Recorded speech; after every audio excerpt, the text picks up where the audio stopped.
What's up, guys? So today we're going to be talking about the relationship between Ford and Mazda and fixing the things that you may think, whether they're true or not. Now, I didn't know some of this until recently, but here's the things that I did know, and then we'll go into what is true. Actually, there's another thing that I do need to look up. But, okay, so if you have a Ford Ranger from the 90s, you might notice that there's a Mazda truck from the 90s that looks very similar. And it's because they're basically the same truck. The headlights and taillights will be a little bit different, but basically, I mean, they're identical. The Ford parts will fit, Mazda parts will fit, it's a thing. So, if you've got a Ranger from the 80s, you probably have a Mazda transmission. What's up with that?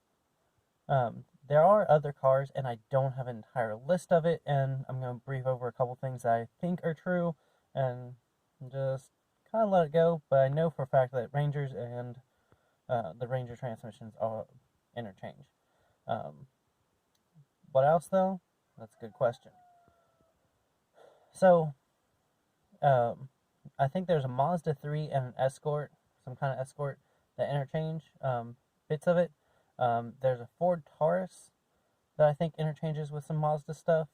That's some of the newer stuff, to my knowledge.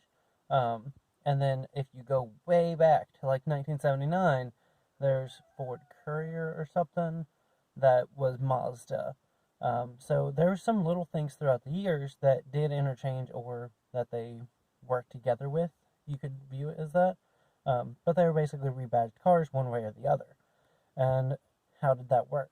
I don't know exactly how that worked, but here's what was going on.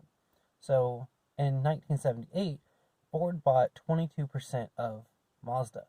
And that's a big chunk of a company, especially a company that big, because you've got a lot of shares out there. So the theory is that if you have 51%, you have controlling interest. That's true, as long as, well, no, that is true. But when you have all these little bits that's sold off, then you don't have to have as big of a portion. You can have controlling interest with as little as 22% if nobody else has bigger percentage than you do, basically. I don't know. We're not going to go into that. But somewhere around 95, Ford bought more of the stock. They then owned 33% of the company. So between 78 and 2015, Ford owned approximately 1/3, 33% of Mazda.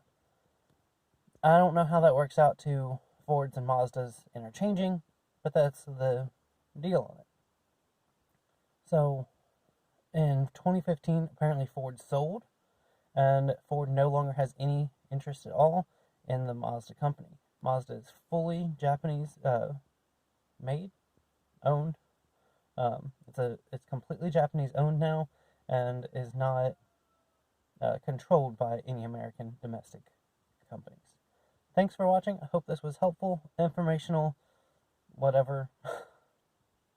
But there's that. Ford and Mazda are no longer together, but fair enough. So if it's prior to 2015, I guess theoretically it could have something to do with each other. That's kind of what I was saying with the Mazda 3, Escorts, Taurus stuff in there.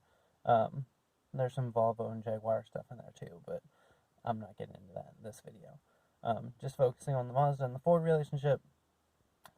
Now you know what I know, and you can use that to better your own mind. Thanks for watching, guys.